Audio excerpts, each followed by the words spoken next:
आज हम लोग एक टॉपिक स्टार्ट करने वाले हैं जिसका नाम क्या है, इसका नाम है लेटरल डिस्प्लेसमेंट। बहुत इंपॉर्टेंट है और बहुत इजी भी है। देखो, इस चैप्टर को समझने के लिए आपको डायग्राम को समझना पड़ेगा, तो इसलिए मैं पहले से डायग्राम नहीं बनाया हूँ, डायग्राम तुम लोग के सामने बनाऊंगा ताकि तुमको समझ में आ जाए। ठीक है, तो डायग्राम क्या होता है यहाँ पे समझो। पहले लेटरल डिस्प्लेसमेंट बहुत इंटरेस्टिंग है और आपको समझ में भी आ जाएगा। ठीक है, मान लो सपोज के लिए मेरे पास एक ग्लास ब्लॉक है। क्या है? एक ग्लास ब्लॉक है। ठीक है, ये मेरे पास कोई ग्लास ब्लॉक है। ठीक है, अब देखो इसका मैं नामकरण कर देता हूँ। पहले ऊपर वाला जो मीडियम होगा बाबू, ऊपर वाला जो मीडियम है, ये ऊपर वाला मीडियम क्या है? ऊपर वाला मीडियम है एयर है। ठीक है, और नीचे वाला ये वाला मीडियम क्या है? ये वाला मीडियम तो ग्लास है। ये मीडियम का नाम क्या है? ग्लास है। और नीचे वाला मीडियम क्या है? एयर है। क्या क्लियर समझ में आ रहा है? मेरे पास एक ग्लास ब्लॉक था, इस ग्लास ब्लॉक में ऊपर वाला मीडियम को एयर रखा और बीच वाला पूरा ग्लास से बना हुआ है और नीचे वाला मीडियम क्या है? एयर है। क्या यहाँ तक सबको क्लियर है? ओके, अभी देखो, अब इसमें हम लोग क्या करेंगे, ये जो मीडियम है इसमें हम लोग लाइट पास करेंगे। क्या पास करेंगे? लाइट पास करेंगे। पहले डायग्राम को अच्छे से समझ जाओ, उसके बाद तुमको समझ में इजीली हो जाएगा। इसमें हम लोग लाइट पास करेंगे। आप बोले सर ठीक है सर, इसमें लाइट पास करने से क्या होगा, आपको समझ में आ जाएगा। अभी देखो, अच्छा ये तो येलो था ना यार, मैं ये करा लेता हूँ। देखो सपोज यहाँ पे मैं लाइट पास किया ऐसे,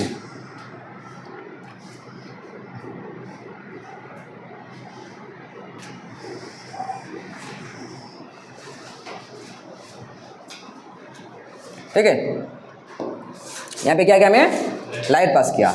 जैसे ही लाइट पास किया, इस रे को मैं क्या बोलूँगा? इस रे का नाम मैं क्या नाम लूँगा? इसका ये हो गया आईआर, यानी कि इंसिडेंट हो गया। जोन सा पॉइंट पे लाइट स्ट्राइक करेगा उसको बोलेंगे पॉइंट ऑफ इंसिडेंट बोलेंगे। तो ये वाला पॉइंट पे टेक किया, तो यहाँ पे क्या बनाऊंगा मैं? उसका नॉर्मल बनाऊंगा। हमेशा ध्यान रखना, नॉर्मल हमेशा बनाना पड़ेगा तुम लोगों को। तो यहाँ से मैं बनाया इसका नॉर्मल बनाया, इसका बनाया मैं नॉर्मल, इस सरफेस का नॉर्मल बनाया ये वाला। ठीक है, ये हो गया इसका नॉर्मल हो गया। अच्छा, अगर ये नॉर्मल है, अगर ये नॉर्मल है तो आपको इतना पता हुआ होगा कि लाइट को तो सीधा जाना चाहिए था। इस स्लाइड को कैसे आना चाहिए था? ये स्लाइड तो स्ट्रेट आना चाहिए था भाई। लाइट तो हो नहीं, अगर ये मान लो ग्लास ब्लॉक नहीं होता, अगर ये ग्लास ब्लॉक नहीं होता तो लाइट कैसे आता? अगर ये ग्लास ब्लॉक नहीं होता तो ये लाइट कैसे आता? ये लाइट ऐसे सीधा ही आता। क्या हुआ रे खुजली? क्या हुआ? ठीक है, इमेजिन करो अगर ये ग्लास ब्लॉक नहीं होता तो ये लाइट कैसे आता? पूरा का पूरा सीधा आता। लेकिन ग्लास ब्लॉक होने के बाद ये क्या हो जाएगा? लाइट क्या करेगा? मोड़ जाएगा, यहाँ पे बैंड करेगा।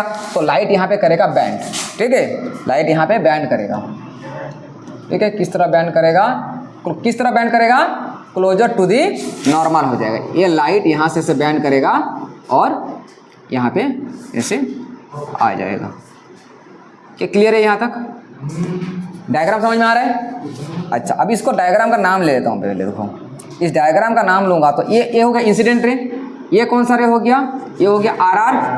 अच्छा, इस वाला पॉइंट से टकराया तो इस वाला पॉइंट से टकरा, तो यहाँ से फिर क्या बनेगा? और एक नॉर्मल बनेगा। यहाँ पे बनाया मैं और एक नॉर्मल, यहाँ पे बना नॉर्मल, यहाँ पे फिर बनाया मैं उसका नॉर्मल। ठीक है, अभी देखो, अभी जो दूसरा सरफेस है, जो दूसरा सरफेस में लाइट कहाँ से पास कर रहा था? ग्लास में पास कर रहा था। अब ये डेंसर मीडियम तो कौन सा मीडियम को जाएगा? रेयरर मीडियम को। तो light away from the normal, light को सीधा जाना चाहिए था, लेकिन लाइट यहाँ पे क्या हो जाएगा? लाइट यहाँ पे अवे फ्रॉम द नॉर्मल हो जाएगा, ऐसे जाएगा लाइट। क्या क्लियर हो रहा है क्या सबको डायग्राम?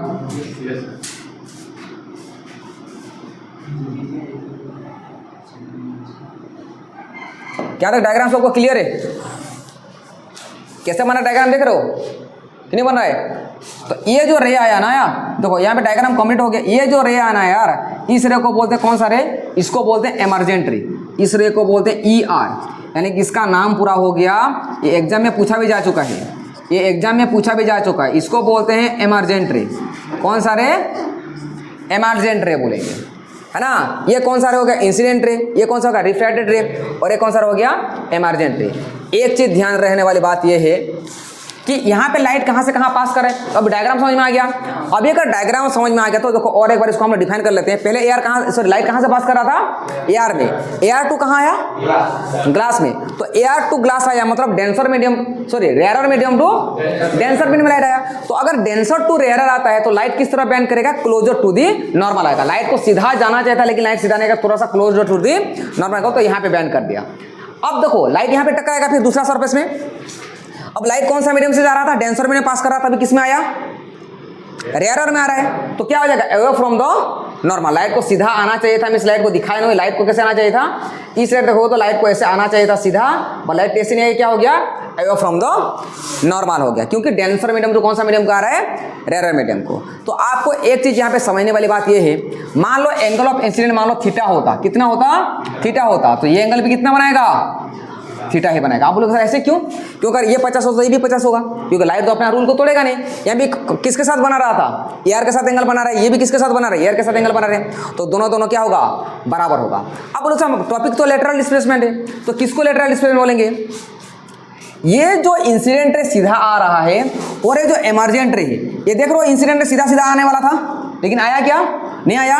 ये जो सीधा सीधा रे अगर खींचोगे और जो इमरजेंट रे है, इन दोनों के बीच जो परपेंडिकुलर डिस्टेंस होता है, इन दोनों के बीच जो परपेंडिकुलर डिस्टेंस होगा, ये जो डिस्टेंस होगा, ये जो डिस्टेंस है जितना मैं देख रहा हूँ, दिख रहा हो, ये जो डिस्टेंस है, इस डिस्टेंस को क्या बोलते हैं, इसको बोलते हैं, ये इसको बोलेंगे लेटरल डिस्प्लेसमेंट, इसको बोलते हैं लेटरल डिस्प्लेसमेंट।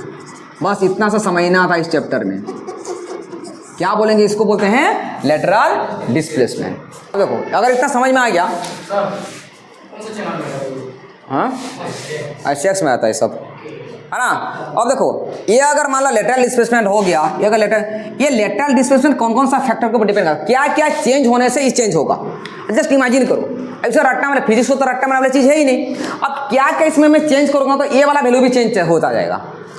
सोचो मैं क्या चेंज करूँगा तो ये वैल्यू चेंज हो जाएगा, हाँ वेरी गुड। नेचर में भी चेंज होगा, इसको अगर मान चेंज करो चेंज हो जाएगा, और किस में चेंज हो सकते हैं, हाँ वेरी गुड। यहाँ पे अगर एंगल ऑफ इंसिडेंट अगर मान लो मैं चेंज कर दूंगा तो क्या लेटरल डिस्प्लेसमेंट चेंज नहीं होगा, होगा। और किस में चेंज होगा, अगर रिफ्रैक्टिव इंडेक्स कम ज़्यादा हो गया तो क्या ये भी कम ज़्यादा नहीं होगा, होगा। तो लेटरल डिस्प्लेसमेंट कौन कौन सा फैक्टर पर डिपेंड करता है, एग्जाम में पूछा जा चुका है। कौन कौन सा फैक्टर पर डिपेंड करता है, पहला जो फैक्टर होता है इसको ध्यान रखना है, जरूरी है। लेटरल डिस्प्लेसमेंट कौन कौन सा फैक्टर पर डिपेंड करता है, पहला फैक्टर होता है देखो thickness of the block, thickness of the block, पहला हो गया थिकनेस ऑफ द ब्लॉक। अब इससे क्या होगा, अब इससे क्या होगा, देखो थिकनेस ऑफ द ब्लॉक के ऊपर कैसे डिपेंड करता है, लेटरल डिस्प्लेसमेंट समझते हैं। अगर मान लो बहुत ज़्यादा मोटा हो गया, ये जो ब्लॉक लिया हो अगर बहुत ज़्यादा मोटा हो गया तो बहुत ज़्यादा डेंस पार्टिकल हो जाएगा, बहुत मोटा हो गया तो बहुत ज़्यादा डेंस हो जाएगा। अगर बहुत ज़्यादा डेंस हो जाएगा तो स्पीड ऑफ लाइट कम होगा कि ज़्यादा हो जाएगा, कम हो जाएगा। तो अगर मान लो बहुत ज़्यादा ब्लॉक ज़्यादा थिकनेस होगा तो लेटरल डिस्प्लेसमेंट ज़्यादा ही कम होगा, ज़्यादा हो जाएगा, क्योंकि लाइट और ज़्यादा बेंड कर जाएगा। यार समझ में नहीं आ रहा है, जैसे कि मान लो यहाँ पे अगर मैं बनाता ऐसे बनाता, अगर मान लो ये नॉर्मल होता ऐसे आता है ना, अगर बहुत ज़्यादा इसको ऐसे मोड़ दिया तो ऑब्वियसली ये क्या हो जाएगा, ये डिस्टेंस क्या हो जाएगा, और ज़्यादा हो जाएगा। समझ में आ रहा है, ये और ज़्यादा हो जाएगा। तो थिकनेस ऑफ द ब्लॉक अगर ज़्यादा हो गया, मोर थिकनेस होगा तो मोर डिस्प्लेसमेंट हो जाएगा, लेटरल डिस्प्लेसमेंट और ज़्यादा हो जाएगा। समझ में आ रहा है ना, ऑब्वियसली डायग्राम पूछा जाता है, आया समझ में। ज़्यादा अगर थिकनेस हो गया तो स्पीड ऑफ लाइट भी क्या हो जाएगा, कम हो जाएगा। तो लाइट और ज़्यादा पास में नहीं चला जाएगा, और ज़्यादा पास में नहीं चला जाएगा। जितना ज़्यादा पास होगा तो ये डिस्टेंस तो इतना ज़्यादा बढ़ता जाएगा, क्योंकि ये रे तो पूरा सीधा ही आने वाला है, ये रे तो कांस्टेंट है भाई, ये रे तो कांस्टेंट है। चेंज तो ये वाला इसमें ही होगा, लाइट का एंगल किस में चेंज होगा, इसमें ही चेंज होगा। तो जितना ज़्यादा पास में आ जाएगा ये डिस्टेंस इतना ज़्यादा बढ़ता जाएगा, होगा कि नहीं होगा। तो पहला फैक्टर क्या है, थिकनेस ऑफ द ब्लॉक होता है। क्या क्लियर हो रहा है सबको, हाँ। दूसरा फैक्टर लिखिए क्या ये सब चीज,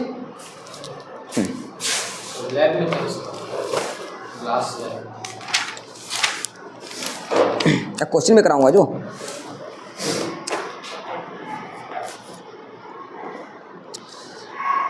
देखो। दूसरा क्या है, एंगल ऑफ इंसिडेंट। क्या होगा, दूसरा फैक्टर होता है एंगल ऑफ इंसिडेंस के ऊपर भी ये डिपेंड करता है। आप लोग इसके ऊपर कैसे डिपेंड करता है? एंगल ऑफ इंसिडेंस अगर मान लो ज़्यादा हो गया, मान लेते एंगल ऑफ इंसिडेंस ज़्यादा कर देता, ये अगर मतलब 60 डिग्री कर देता, मान लो पहले 50 था 60 कर दिया, तो ये लाइट और थोड़ा सा ऐसे मोड़ेगा। भाई अगर मान लो यहाँ से आता लाइट अगर मान लो यहाँ से आता, लाइट है देखो, लाइट अगर मान लो यहाँ से आता तो लाइट ऐसे जाता कि नहीं जाता? तो डिस्टेंस और ज़्यादा हो जाता कि नहीं होता? समझ में नहीं आ रहा है क्या मैं क्या बोल रहा हूँ? नहीं आ रहा है? और एक बार समझा, देखो अगर मान लो इधर देखो रे, अगर एंगल से मान लो 50 डिग्री था, अब इसको मैं 60 डिग्री कर दिया, इसको कर दिया मैं 60 डिग्री, तो सीधा आता लाइट ऐसे, तो ये डिस्टेंस और ज़्यादा होता है कि नहीं होता? होता ना। तो पहले दूसरा फैक्टर क्या होता है? दूसरा फैक्टर हो गया एंगल ऑफ इंसिडेंस, मतलब एंगल ऑफ इंसिडेंस अगर ज़्यादा हो गया तो लेटरल डिस्प्लेसमेंट में क्या हो जाएगा? ज़्यादा होगा। समझ में आया? एंगल ऑफ इंसिडेंस अगर ज़्यादा हो गया तो लेटरल डिस्प्लेसमेंट भी ज़्यादा होता है। थर्ड नंबर फैक्टर क्या होता है? कौन बोलेगा? Refractive index. ठीक है, क्या होता है? रिफ्रैक्टिव इंडेक्स के ऊपर डिपेंड करता है। थर्ड नंबर फैक्टर हो गया रिफ्रैक्टिव इंडेक्स। अब रिफ्रैक्टिव इंडेक्स ज़्यादा हो गया तो दैट मीन्स लाइट और ज़्यादा बेंड करेगा, लाइट और ज़्यादा बेंड करेगा। लाइट जितना ज़्यादा बेंड करेगा ये वाला डिस्टेंस भी क्या हो जाएगा? इतना बढ़ता। भाई अगर रिफ्रैक्टिव ज़्यादा हो गया तो लाइट यहाँ से और ज़्यादा बेंड करता, यहाँ से बेंड करता, तो लाइट यहाँ पे क्या जाता? इधर जाता। तो अभी देखो लेटरल डिस्टेंस ज़्यादा हुआ कि नहीं कम हुआ? ज़्यादा हो जाता है। आ रहा है समझ में क्या बोलना चाह रहा हूँ? तो ये फैक्टर भी डिपेंड करता है। कौन सा फैक्टर? कौन सा factor? Refractive index. Refractive index ज़्यादा हो गया तो लेटरल डिस्प्लेसमेंट में क्या होगा? ज़्यादा हो जाएगा। हाँ देखो रिफ्रैक्टिव इंडेक्स ज़्यादा हो गया मतलब क्या है? लाइट और ज़्यादा बेंड करेगा। रिफ्रैक्टिव इंडेक्स ज़्यादा कब होता है? जब स्पीड ऑफ लाइट स्लो हो जाएगा। तो अगर मान लो स्पीड ऑफ लाइट अगर मान लो और ज़्यादा रिफ्रैक्टिव, इस ग्लास का रिफ्रैक्टिवनेस बहुत ज़्यादा बढ़ा दिया तो एंगल और ज़्यादा बेंड करता कि नहीं करता? यहाँ से ऐसे बेंड करके आता। अब देखो ये लाइट तो ऐसे जाता, तो ये डिस्टेंस कितना हो गया? ज़्यादा हुआ कम हुआ? पहले मुकाबले ज़्यादा हो गया। तो यहाँ पे इसीलिए बोला है कि रिफ्रैक्टिवनेस अगर ज़्यादा हो गया तो रिफ्रैक्टिवनेस ज़्यादा हो गया तो लेटरल डिस्प्लेसमेंट में भी ज़्यादा होता है। यहाँ तक सबको समझ में आ गया? क्या क्लियर है सबको? कोई डाउट नहीं यहाँ तक? आगे देखो एक दो सवाल करते हैं। अब इससे रिलेटेड एक दो सवाल करते हैं, इस चीज़ को ध्यान रखना है ना। सर एग्जाम में आगे से ऐसे ही लिखिएगा। हाँ ऐसे ही लिखना है, बस ऐसे ही लिखना है।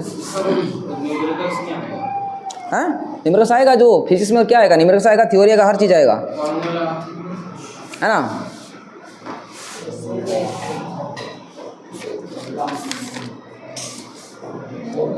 देखो लेटरल डिस्प्लेसमेंट का एक फॉर्मूला अगर तुम लोग बोलोगे तो इस फॉर्मूला तुम लोग से सिलेबस में तो नहीं है, फिर भी जान लो।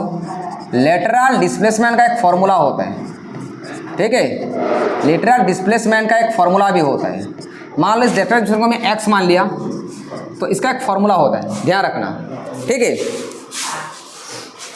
हाँ t sine i minus r by cos r, ये होता है। तुम लोग आगे जाकर 12th में इसका डेरिवेशन भी पढ़ोगे। हम लोग जो 12th में पढ़ाते हैं बच्चे लोगों को तो उसका डेरिवेशन भी करवाते हैं, ठीक है। ये होता है फॉर्मूला। क्या है फॉर्मूला? फॉर्मूला क्या है? कौन बोलेगा? फॉर्मूला क्या है? T sine i minus r by cos. T क्या होता है पता है? टी होता है thickness of the block. T यहाँ पे क्या है? कितना मोटा है, ये कितना मोटा है। तो टी का मतलब होता है यहाँ पे, टी का मतलब हो गया थिकनेस ऑफ द ब्लॉक होता है ना। फॉर्मूला तुम लोग ऐसे नहीं पूछने वाला, इतना डिटेल्स में तुमको नहीं पूछने वाला है, फिर भी जान लो टी का मतलब क्या होता है? थिकनेस ऑफ द ब्लॉक होता है। क्या क्लियर है यहाँ तक? क्या क्लियर है यहाँ तक? तो ये क्या था? ये टॉपिक था लेटरल डिस्प्लेसमेंट। समझो इस चीज़ को, जहाँ पे रिफ्रैक्टिव इंडेक्स ज़्यादा हो गया तो लेटरल डिस्प्लेसमेंट ज़्यादा ही होगा। भाई लाइट और ज़्यादा बेंड करेगा।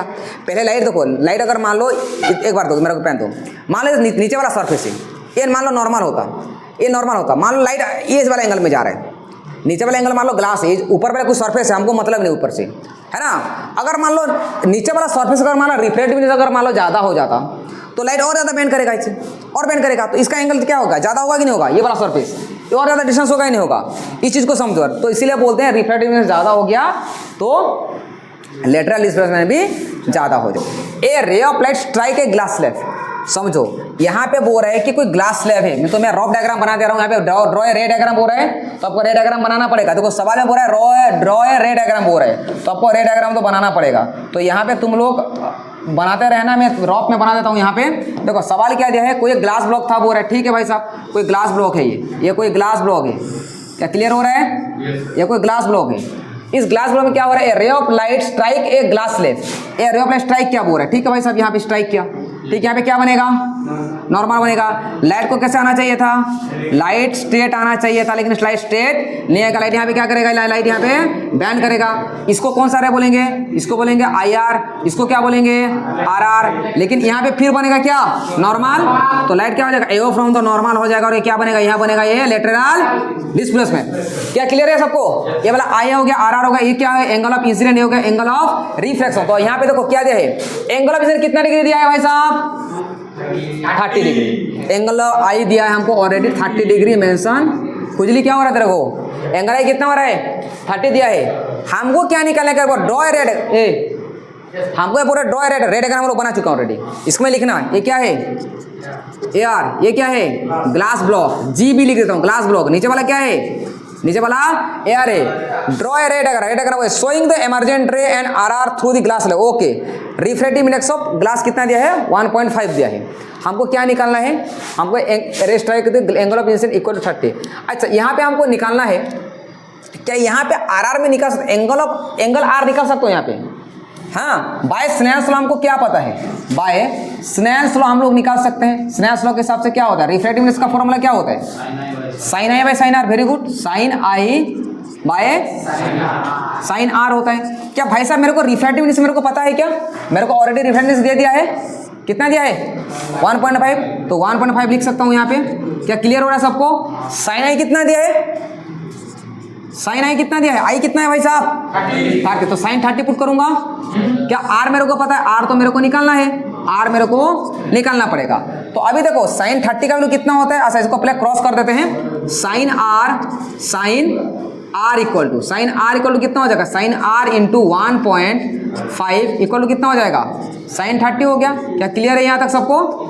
तो साइन आर इक्वल टू क्या हो जाएगा, यहाँ पे लिख सकते हो साइन आर इक्वल टू कितना हो जाएगा, साइन 30 डिवाइडेड बाई कितना आ गया 1.5। आपको पता होगा साइन 30 का वैल्यू कितना होता है, 1/2 आता है ना, इंटू कितना दिया है 1.5 दिया है, तो कितना आ जाएगा, साइन आर का वैल्यू कितना आ जाएगा, साइन आर का वैल्यू कितना आ जाएगा, इसको 15 कर दो है ना, इसको ऊपर में 10 ले जाओ, नीचे कितना हो जाएगा 30, तो कितना आ जाएगा 1/3। कहीं गलत कर दिया क्या हम लोग, ठीक है ना, ठीक है। कितना आया, साइन में कितना आया 1/3, और 1/3 आर का कौन सा एंगल होगा सर, लगभग 19.5 एंगल होता है। साइन आर का वैल्यू अगर इतना हो गया तो साइन आर इक्वल कितना हो जाएगा 19.5 डिग्री एंगल। अब बोलो सर इसको हमको कहाँ वैल्यू पता होगा, ये वैल्यू तुमको दिया जाएगा। अरे इस तरह का वैल्यू नहीं पूछेगा, साइन 60, साइन 70, साइन 60, साइन 30 या फिर साइन 45, इसी हिसाब से एंगल पूछा जाएगा। आया समझ में, MCQ नहीं आएगा, लॉन्ग क्वेश्चन है, 3 मार्क का सवाल है। क्लियर हुआ कि नहीं हुआ?